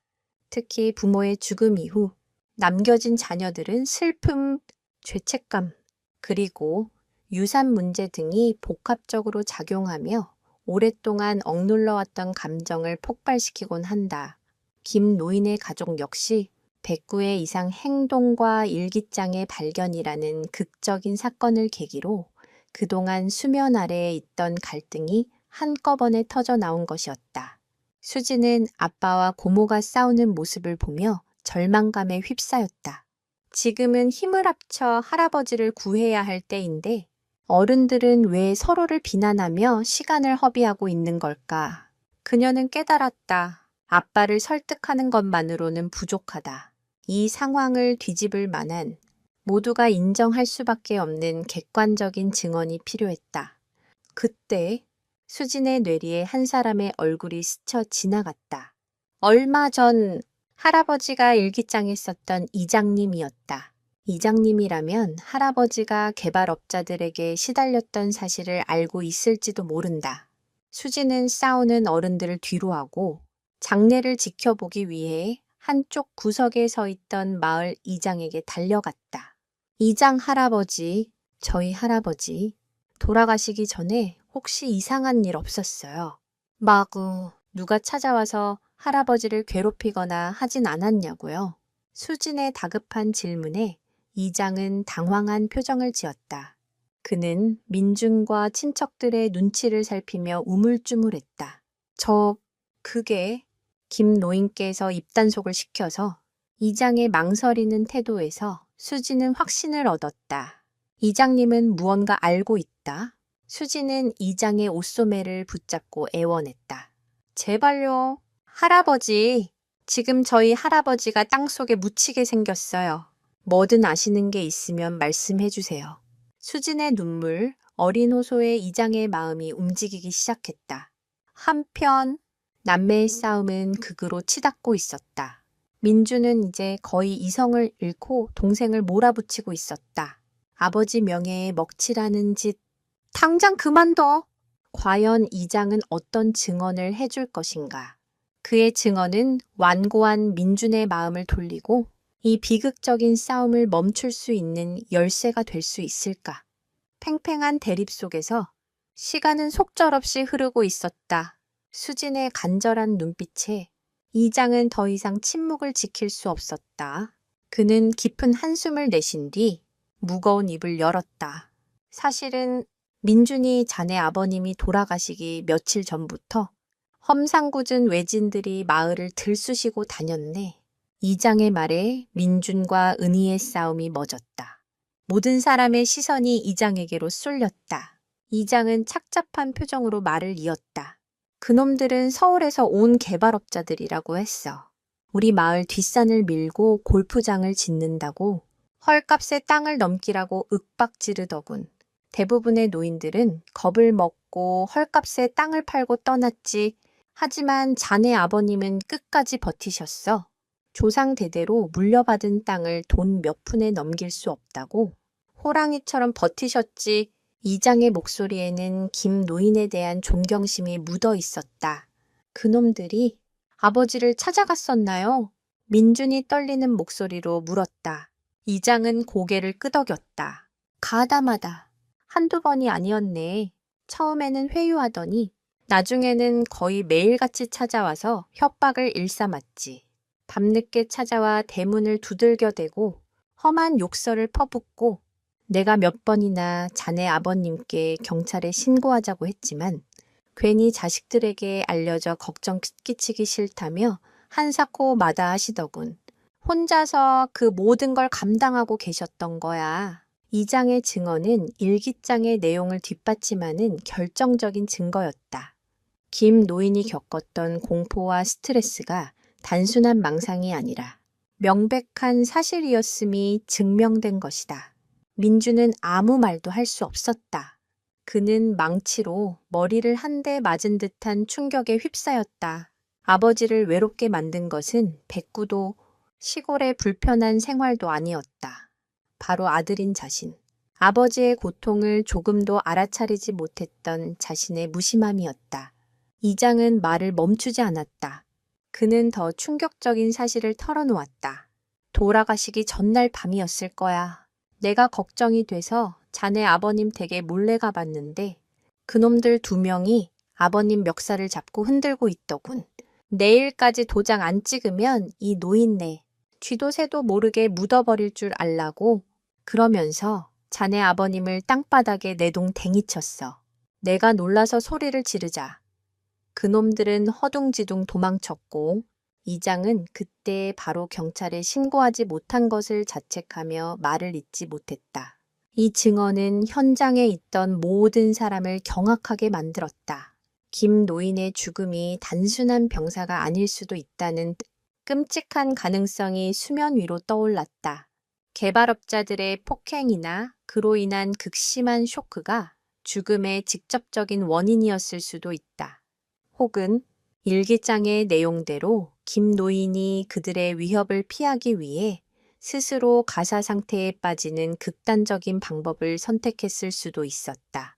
어느 쪽이든 이제 김 노인의 죽음은 더 이상 개인적인 비극이 아니라 사회적 폭력이 개입된 사건이 되어버렸다. 한국 사회에서는 부동산 개발을 둘러싼 갈등이 종종 폭력적인 양상으로 비화되곤 한다. 특히 정보의 어둡고 법적 대응이 어려운 시골 노인들은 개발업자들의 손쉬운 표적이 되기 십상이다. 김 노인의 이야기는 이러한 사회적 문제의 비극적인 단면을 보여주는 것이었다. 그의 죽음은 단순히 한 개인의 죽음이 아니라 거대한 자본의 폭력 앞에 무력하게 세우러져간 사회적 약자의 죽음이기도 했다. 이 장의 말이 끝나자 장지는 물을 끼얹은 듯 조용해졌다. 이제 누구도 섣불리 하관을 계속하라고 말할 수 없었다. 상황은 완전히 역전되었다. 처음에는 미친 개의 난동과 철없는 손녀의 망상으로 치부되었던 일이 이제는 한 노인의 억울한 죽음에 대한 진실을 밝히는 중대한 문제가 된 것이다. 모든 사람의 시선이 다시 상주인 민준에게로 향했다. 이제 그의 결정은 단순히 아들로서의 결정을 넘어 사건의 진실을 규명해야 할 책임자로서의 결정이 되었다. 그의 어깨에 지워진 무게는 아까와는 비교할 수 없을 만큼 무거워졌다. 민주는 멍하니 서 있었다. 그의 눈에는 눈물조차 흐르지 않았다. 너무나 큰 충격과 죄책감에 모든 감각이 마비된 듯했다. 그의 귓게는 이장의 증언과 아버지의 일기장 내용, 그리고 백구의 처절했던 울음소리가 뒤섞여 맴돌았다. 모든 조각이 맞춰졌다. 백구는 미친 것이 아니었다. 할아버지의 마지막 구조 신호를, 그 억울한 죽음의 진실을 세상에 알리려 했던 유일한 목격자이자 증언자였던 것이다. 과연 민주는 이 모든 진실의 조각들을 꿰어 맞추고 돌이킬 수 없는 결정을 내릴 수 있을까? 그는 아들로서의 죄책감을 딛고 진실을 향한 용기를 낼 수 있을까? 모든 단서가 한 점을 가리키고 있었다. 백구의 기이한 행동, 관의 흠집, 할아버지의 보물 상자, 정체불명의 약, 그리고 떨리는 필체로 남겨진 일기장과 이장의 충격적인 증언까지 뿔뿔이 흩어져 있던 퍼즐 조각들이 마침내 하나의 그림을 완성하고 있었다. 그 그림의 제목은 살아있다였다. 수지는 온몸에 전율이 흐르는 것을 느꼈다. 이것은 더 이상 희박한 가능성이 아니었다. 거의 확신에 가까웠다. 수지는 멍하니 서 있는 아빠 민준에게 다가갔다. 그녀는 더 이상 울거나 애원하지 않았다. 대신 차분하고 강한 목소리로 말했다. 아빠! 이제 아시겠죠? 백구가 왜 그랬는지, 할아버지가 우리에게 무엇을 말하고 싶어 하셨는지. 그녀의 목소리에는 나이를 뛰어넘는 지혜와 확신이 담겨 있었다. 할아버지는 개발업자들의 협박을 피하려고 가사 상태가 되는 약을 드신 거예요. 그리고 만약의 사태에 대비해서 관 속에서 깨어났을 때 신호를 보내기로 백구와 약속하셨던 거고요. 수지는 관에 새겨져 있던 흠집을 떠올렸다. 어릴 때 할아버지가 저한테 비밀 신호를 가르쳐 주셨어요. 손가락으로 V자를 2번 그리는 거였는데 아주 위험하다는 뜻이었어요. 관에 있던 흠집이 바로 그 모양이었어요. 그리고 할아버지는 보물 상자 속 주머니 칼로 그 신호를 새기신 거예요. 관 속에서요. 그녀의 논리 정연한 설명에 주변에서 웅성거리는 소리가 커졌다. 사람들은 이제 수진의 말을 더 이상 어린아이의 치기, 어린 상상으로 여기지 않았다. 그리고 백구는 그 신호를 알아본 거예요. 할아버지가 살아계시다는 걸, 저 안에 갇혀서 위험에 처해 있다는 걸요. 그래서 미친 듯이 짖고 관을 긁고 무덤에 뛰어들었던 거예요. 할아버지를 구해달라고 우리에게 필사적으로 알리고 있었던 거죠. 수진의 마지막 말은 그 자리에 있던 모든 사람의 심장을 관통했다. 그동안 이해할 수 없었던 백구의 모든 행동이 이 설명 하나로 완벽하게 이해되었다. 백구는 주인을 잃은 슬픔에 울부짖었던 것이 아니었다. 살아있는 주인을 구하기 위해 절규했던 것이다. 개의 후각 능력은 인간의 상상을 초월한다. 인간보다 수만 배에 발달한 후각으로 질병의 냄새를 맡거나 미세한 호르몬 변화를 감지하기도 한다. 백구가 정말로 관 속에서 나는 미세한 생명의 냄새, 즉 살아있는 할아버지의 채취나 호흡의 흔적을 감지했을 가능성도 배제할 수 없다. 혹은 오랜 시간 교감해 온 주인과의 영적인 유대를 통해 그의 상태를 직감했을 수도 있다. 과학적으로 증명할 수는 없지만 수진의 추리는 이러한 개의 놀라운 능력을 바탕으로 할 때 충분한 개연성을 가지고 있었다. 은희가 흐느끼며 말했다. 생각해보니 이상한 점이 또 있었어. 아버지가 돌아가셨다고 연락받았을 때 몸이 너무나 차가웠지만 이상하게 몸이 굳어있지는 않았어. 보통 사람이 죽으면 사후경직이 일어나는데 의사 선생님은 그냥 노안이라 그럴 수 있다고 했지만 지금 생각하니 그녀의 말은 수진의 추리에 더욱 힘을 실어주었다. 모든 정황이 기적의 가능성을 가리키고 있었다. 이제 모든 시선은 다시 민준에게로 향했다. 그는 더 이상 외면하거나 부정할 수 없었다. 딸의 논리적인 추리, 동생의 증언, 그리고 자신의 눈으로 확인한 아버지의 일기장. 모든 것이 진실을 말하고 있었다. 그는 그동안 자신이 얼마나 어리석고 오만한 편견에 사로잡혀 있었는지 깨달았다. 그는 동물의 교감을 미신으로 치부했고 딸의 직감을 철없는 환상으로 무시했다. 자신의 합리적인 이성만이 옳다고 믿었다. 하지만 진실은 가장 비이성적이라고 생각했던 곳에 말 못하는 짐승의 절규와 어린 딸의 순수한 마음에 있었다. 민주는 천천히 무릎을 꿇었다. 그는 반쯤 흙에 덮인 관을 향해 그리고 그 옆에서 지친 숨을 몰아쉬고 있는 백구를 향해 고개를 숙였다. 그것은 사죄의 몸짓이었다. 아버지의 고통을 외면했던 것에 대한 사죄, 백구의 충심을 오해했던 것에 대한 사죄, 그리고 진실을 보려 하지 않았던 자신의 어리석음에 대한 사죄였다. 제가 틀렸습니다. 민준의 목소리는 물기에 젖어 있었다. 그는 자리에서 일어나 인부들을 향해 돌아섰다. 그의 눈빛은 더 이상 흔들리지 않았다.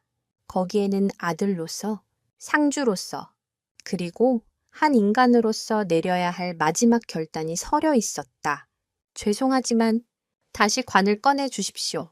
그의 말에 장내가 술렁이었다. 이제 기적의 실마리는 풀렸다. 하지만 가장 어려운 관문이 남아 있었다. 과연 민준의 이 결정을 완고한 친척 어른들이 받아들일 것인가? 그리고 만약 관을 열었을 때 그들을 기다리는 것이 기적이 아니라 차가운 현실이라면 그들은 그 후폭풍을 감당할 수 있을까? 운명의 시간이 다가오고 있었다. 민준의 결단에 가장 먼저 반발하고 나선 것은 큰아버지였다. 미쳤느냐? 조상님들이 보고 계신 이 신성한 곳에서 무덤을 파헤치겠다니 이는 가문의 명예에 똥칠을 하는 짓이다. 절대 안 된다. 집안의 최고 어른인 큰아버지의 완강한 반대는 다른 친척들의 동요를 부추겼다. 맞습니다. 형님, 이건 말도 안 되는 일입니다. 고인을 편히 보내드려야지. 이게 무슨 망측한 짓입니까? 순식간에 분위기는 민준에게 불리하게 돌아갔다. 민준은 흔들리지 않았다. 그는 큰아버지를 정면으로 마주보며 말했다. 큰아버지? 아버지가 살아계실지도 모릅니다. 1% 아니 제로. 1%의 가능성만 있어도 저는 확인해야겠습니다. 만약 아버지가 정말 돌아가신 거라면 이 모든 불효의 죄는 제가 달게 받겠습니다. 하지만 확인조차 하지 않고 아버지를 땅에 묻는다면 저는 평생을 죄인으로 살아갈 겁니다.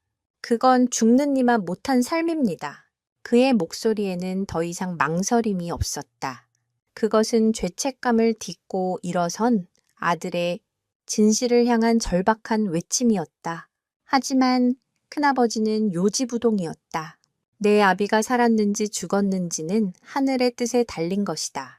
우리가 할 일은 그저 예를 다해 장사를 치르는 것뿐이다. 경거망동하지 마라. 두 사람의 대립이 격해지려는 순간 수진이 앞으로 나섰다. 그녀는 더 이상 어린 손녀가 아니었다. 진실의 무게를 짊어진 작은 거인이었다. 수진은 큰할아버지 앞에 깊이 고개를 숙였다. 큰할아버지, 죄송합니다. 하지만 저희 할아버지는 그런 분이 아니세요. 전통과 예법을 누구보다 중요하게 생각하셨던 분이에요. 그런 할아버지가 당신의 무덤을 파헤치는 불경을 저지르면서까지 우리에게 신호를 보내셨다면 그건 정말로 죽을 만큼 위급한 상황이라는 뜻 아닐까요? 그녀는 울먹였지만 목소리에는 강한 힘이 실려 있었다. 할아버지의 명예를 지키는 건 서둘러 땅에 묻는 게 아니라 할아버지의 마지막 목소리에 귀를 기울여 드리는 거라고 생각해요. 제발 할아버지의 목소리를 외면하지 말아주세요. 수진의 진심 어린 설득은 완고했던 어른들의 마음을 조금씩 움직이기 시작했다. 그들은 평생을 강직하고 올곧게 살아왔던 망자, 김노인의 모습을 떠올렸다. 수진의 말처럼 그런 사람이 자신의 무덤을 더럽히는 소동을 각오하면서까지 무언가를 남겼다면 거기에는 분명 범상치 않은 이유가 있을 터였다. 침묵이 흘렀다. 큰아버지는 깊은 고뇌에 빠진 듯 눈을 감고 긴 한숨을 내쉬었다. 그때 민준의 아내가 조용히 남편의 곁에 섰다. 그리고는 친척들을 향해 말했다. 아주버님, 형님들, 만약 저희 아버님이 아니라 여러분의 아버지였다면 어떻게 하시겠어요? 모든 정황이 아버님이 살아계실지도 모른다고 말하고 있는데 세상 사람들 시선과 집안의 체면 때문에 그냥 못 본 척 묻어버리실 수 있으세요. 저는 못할 것 같아요. 평생 잠 못 자고 밥도 못 넘길 것 같아요. 그녀의 호소는 감정에 치우치지 않고 모든 사람의 양심에 직접적으로 질문을 던졌다. 그것은 매우 효과적인 설득이었다. 실제로 비슷한 상황에서 가족의 직감을 믿고 기적이 일어난 사례가 해외 토픽으로 종종 보도되곤 한다. 사망 선고를 받은 사람이 연간실이나 관 속에서 깨어나는 일은 극히 드물지만 아예 불가능한 일은 아니다. 가족의 끈질긴 의심과 사랑이 없었다면 영원히 묻힐 뻔했던 생명에 대한 이야기들은 때로 의학적 상식을 뛰어넘는 감동을 주기도 한다. 모든 설득과 호소가 오간 뒤 결정의 순간이 왔다. 큰아버지는 천천히 눈을 떴다. 그의 얼굴에는 깊은 고뇌의 흔적이 역력했다. 그는 민준과 수진을 번갈아 본 뒤 땅이 꺼져라 한숨을 쉬며 말했다. 좋다. 딱 10분만 주겠다. 10분 안에 관을 열고 확인해라.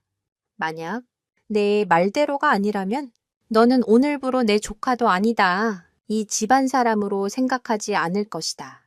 그것은 조건부 허락이었지만 사실상의 승낙이었다.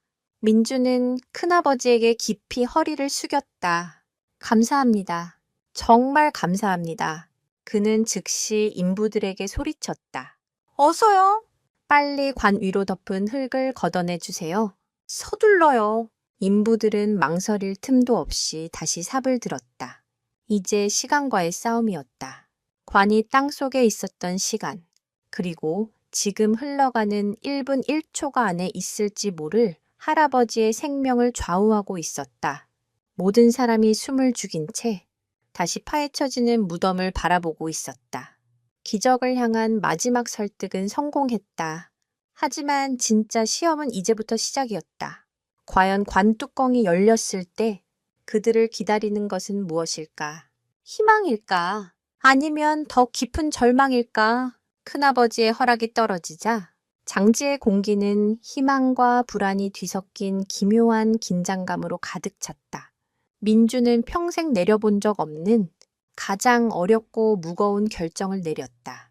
그것은 이성과 상식에 반하는 결정이었고 실패할 경우 모든 비난을 감수해야 하는 위험한 도박이었다. 하지만 그는 더 이상 망설이지 않았다. 아버지일지도 모르는 그 작은 가능성을 외면한 채 평생을 후회 속에 사는 것보다 차라리 모든 것을 걸고 진실을 확인하는 쪽을 택했다. 더 빨리, 제발 좀 더 빨리요. 민주는 직접 소매를 걷어붙이고 인부들과 함께 흙을 파내기 시작했다. 그의 얼굴과 옷은 금세 흙먼지로 뒤덮였지만 그는 아랑곳하지 않았다. 그의 머릿속에는 오직 하나의 생각뿐이었다. 아버지, 제발, 제발 살아만 계세요. 평소 아버지에게 무심했던 시간들, 따뜻한 말 한마디 건네지 못했던 순간들이 후회와 함께 밀려왔다. 그는 흙을 파내는 것이 아니라 자신의 어리석었던 과거를 파내는 심정이었다. 은희와 수지는 발을 동동 구르며 그 모습을 지켜보았다. 그들의 입에서는 저절로 기도가 흘러나왔다. 백구는 마치 상황을 이해라도 한 듯 짖지 않고 얌전히 엎드려 무덤에서 눈을 떼지 않았다. 그 붉게 충혈된 눈에는 간절함이 가득했다. 친척들과 마을 사람들은 멀찍이 서서 이 전대미문의 광경을 숨죽여 지켜보았다. 어떤 이는 혀를 차며 미친 짓이라고 수군거렸고 어떤 이는 두 손을 모아 기적을 빌었다. 잠시 후 흙더미 속에서 젖은 오동나무 관의 모습이 완전히 드러났다.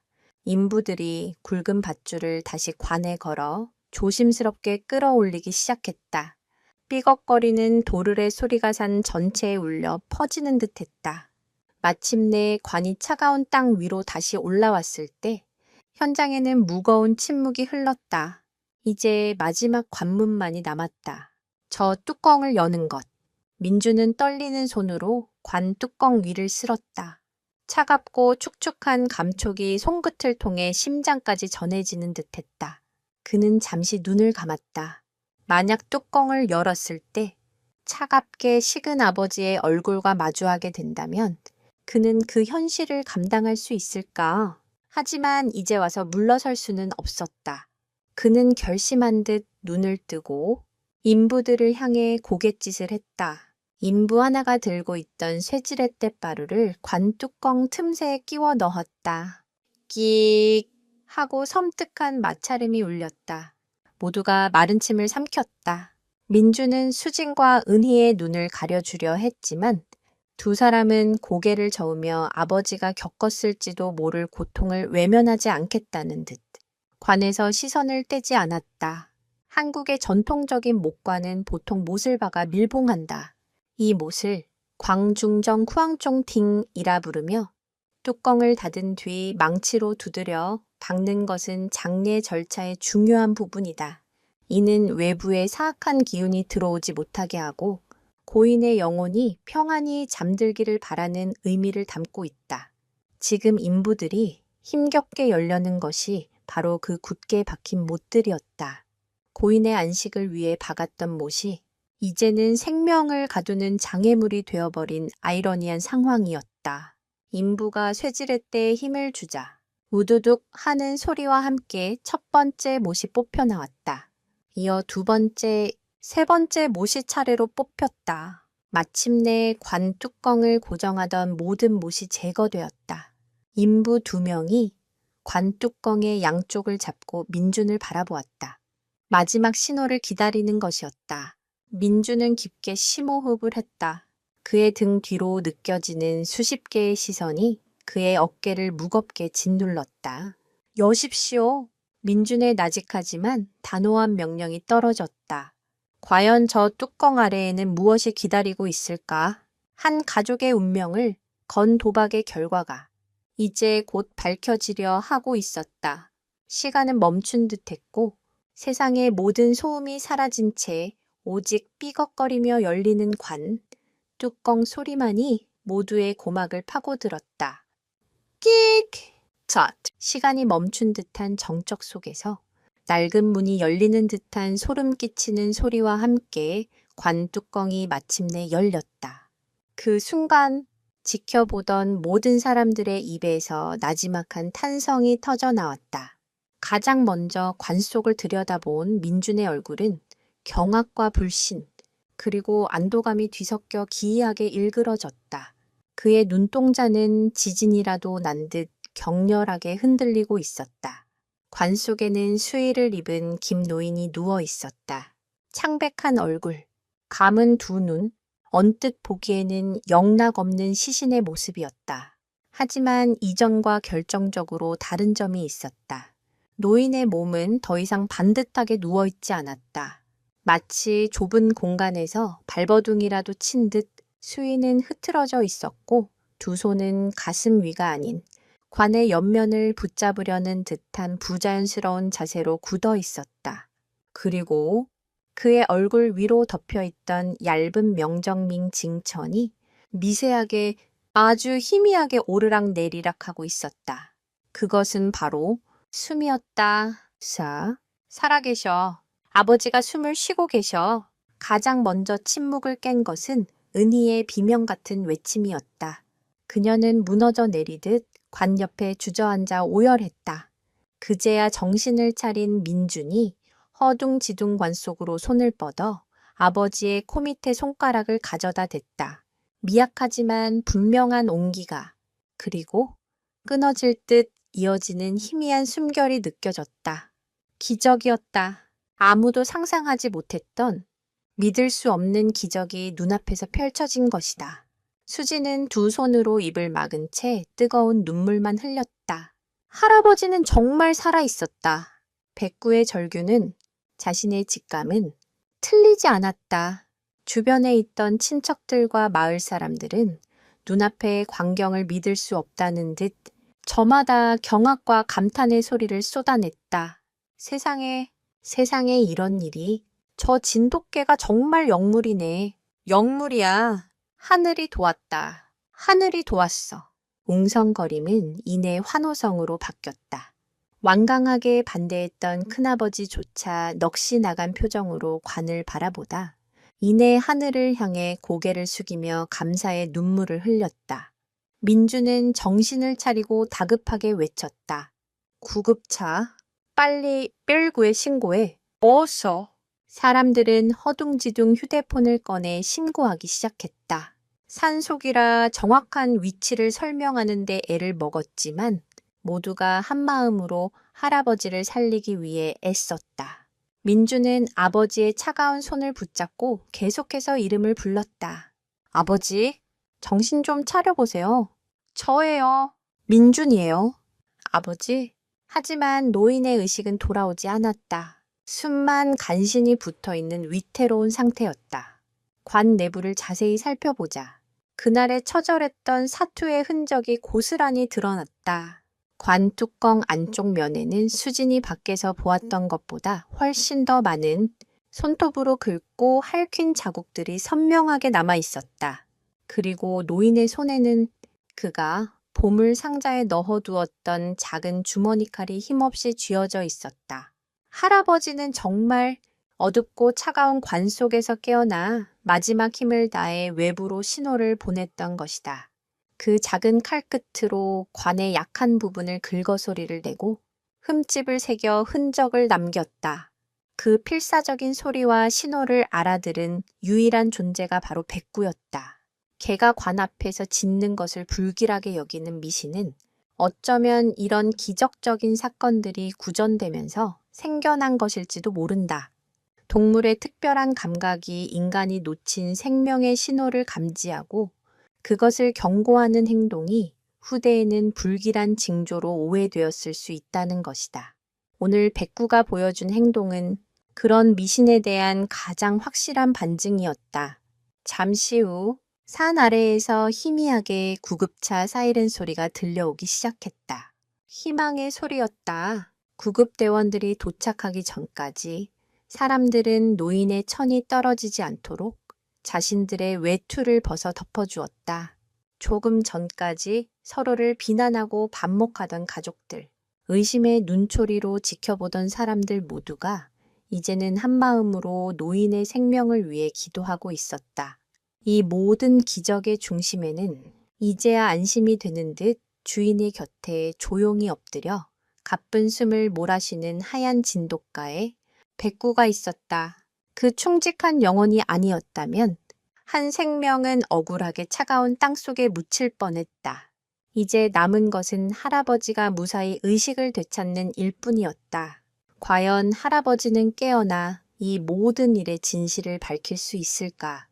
구급차의 요란한 사이렌 소리가 잦아들자 병원 응급실 복대는 다시 무거운 침묵이 내려앉았다. 민준과 은희, 그리고 수지는 초조하게 수술실 램프만 바라보고 있었다. 김 노인은 병원으로 이송된 직후 위급한 상태에 빠져 응급 수술에 들어갔다. 장시간 관 속에 갇혀 있으면서 발생한 저천증과 산소 부족, 그리고 극도의 스트레스로 인한 쇼크가 겹친 탓이었다. 의사는 최선을 다하겠지만 마음의 준비를 해야 한다는 절망적인 말을 남기고 수술실로 들어갔다. 민주는 텅 빈 복도 의자에 주저앉아 두 손에 얼굴을 묻었다. 아버지를 구했다는 안도감도 잠시, 또다시 아버지를 잃을지도 모른다는 공포가 엄습해 왔다. 만약 아버지가 이대로 깨어나지 못한다면 이 모든 기적은 미완성으로 끝나게 된다. 그는 진실을 밝힐 기회도, 아버지에게 용서를 구할 기회도 영원히 잃게 될 것이다. 그의 어깨는 죄책감의 무게로 무겁게 내려앉아 있었다. 수진이 조용히 아빠의 곁으로 다가와 그의 손을 잡았다. 아빠, 괜찮을 거예요. 할아버지는 강한 분이시잖아요. 꼭 이겨내실 거예요. 딸의 따뜻한 위로에 민주는 고개를 들었다. 수진의 눈은 퉁퉁 부어 있었지만 그 안에는 흔들림 없는 믿음이 자리하고 있었다. 오늘 하루 자신의 딸이 얼마나 용감하고 지혜로웠는지 민주는 새삼 깨달았다. 만약 수진이 아니었다면 그는 지금쯤 아버지를 땅에 묻고 돌아서는 길이었을 것이다. 평생을 씻을 수 없는 죄를 짓고도 그 사실조차 모른 채 살아갔을 것이다. 수진아, 아빠가 미안하다. 정말 미안하다. 민준의 목소리가 갈라져 나왔다. 그는 처음으로 딸 앞에서 자신의 잘못을 온전히 인정했다. 내 말을 믿어주지 못해서, 그리고 백구에게 내가 정말 큰 죄를 지었다. 수지는 아무 말 없이 아빠의 손을 더 꽉 잡아주었다. 그들 사이에는 더 이상 어떤 말도 필요 없었다. 한편 병원 밖에서는 백구가 은희의 곁을 지키고 있었다. 병원 규정상 안으로 들어갈 수는 없었지만 백구는 마치 수술실의 상황을 느끼기라도 하는 듯 문 쪽을 향해 꼼짝도 않고 앉아 있었다. 녀석의 충성심에 감동한 병원 직원의 배려로 백구는 예외적으로 병원 입구 한쪽에 머물 수 있게 허락받았다. 이 기적 같은 이야기의 전말을 들은 사람들은 백구에게 물과 먹을 것을 가져다 주며 그 영특함과 충직함에 혀를 내둘렀다. 백구는 이제 단순한 개가 아니었다. 한 생명을 구한 영웅이자 이 모든 사건의 진실을 꿰뚫어 본 수호신이었다. 몇 시간이 흘렀을까? 마침내 수술실 램프가 꺼지고 의사가 피곤한 얼굴로 걸어 나왔다. 가족들은 모두 자리에서 벌떡 일어나 의사에게 달려갔다. 선생님, 저희 아버지는요? 할아버지는요? 민준의 목소리가 다급하게 떨렸다. 의사는 잠시 말을 고르더니 마스크를 내리며 입을 열었다. 수술은 잘 끝났습니다. 정말 천운입니다. 조금만 늦었어도 손을 쓸 수 없었을 겁니다. 의사의 말에 모두가 안도의 한숨을 내쉬었다. 하지만 아직 의식을 회복하지 못했습니다. 앞으로 며칠이 고비가 될 겁니다. 환자분의 의지에 달렸습니다. 희망과 불안이 교차하는 순간이었다. 할아버지는 살아계셨지만 아직 완전한 기적은 아니었다. 그날 이후 가족들은 병실을 지키며 김 노인이 깨어나기만을 간절히 기도했다. 이 소식은 언론을 통해 세상에 알려지기 시작했다. 관 앞에서 짖던 진돗개, 생매장될 뻔한 주인 구해, 한 편의 영화 같은 기적, 충견 백구 이야기 같은 자극적인 제목의 기사들이 쏟아져 나왔다. 사람들은 백구의 충성심에 감동했고 김 노인이 무사히 깨어나기를 응원했다. 동시에 노인을 죽음의 문턱까지 몰고 갔던 악덕 개발업자들에 대한 분노가 들끓었다. 경찰은 이장의 증언과 김 노인의 일기장을 바탕으로 즉시 수사에 착수했다. 시간이 흘러 마침내 운명의 날이 밝았다. 며칠 동안 미동도 없던 그 김 노인의 손가락이 민준이 손을 잡고 있을 때 희미하게 움직였다. 아버지, 민준이 놀라 소리치자 김 노인은 천천히, 아주 천천히 눈꺼풀을 들어 올렸다. 초점이 없는 흐릿한 눈동자가 아들과 딸, 그리고 손녀의 얼굴을 차례로 훑었다. 그의 마른 입술이 힘겹게 움직였다. 백구는 깨어나자마자 그가 찾은 첫 번째 이름, 그것은 자식들의 이름이 아니었다. 자신의 목숨을 구해준 세상에서 가장 충직했던 친구, 백구였다. 그 한마디에 가족들은 참았던 눈물을 터뜨렸다. 그것은 기쁨과 안도, 그리고 미안함이 뒤섞인 눈물이었다. 할아버지의 의식이 돌아오면서 이제 모든 진실의 무게가 세상에 드러날 시간이었다. 과연 할아버지의 증언은 어떤 파장을 불러올까? 그리고 뿔뿔이 흩어졌던 이 가족은 이 사건을 계기로 진정한 화해를 이룰 수 있을까? 이 이야기는 한 노인의 억울한 죽음 앞에서 진실을 외면하려 했던 가족들이 말 못하는 짐승의 순수한 외침을 통해 결국에는 더 큰 진실과 마주하게 되는 과정을 그리고 있습니다. 우리 사회의 어두운 단면과 함께 생명의 존엄성, 그리고 인간과 동물 사이의 깊은 교감을 다시 한번 생각하게 만드는 감동적인 이야기입니다. 할아버지의 의식이 돌아오면서 이제 사건은 새로운 국면을 맞이하게 됩니다. 악덕 개발업자들은 법의 심판을 받게 될 것이고, 가족들은 서로의 상처를 보듬으며 진정한 의미의 가족으로 거듭나게 될 것입니다. 그리고 이 모든 기적의 시작이었던 백구는 그들의 곁에서 묵묵히 그들을 지켜줄 것입니다.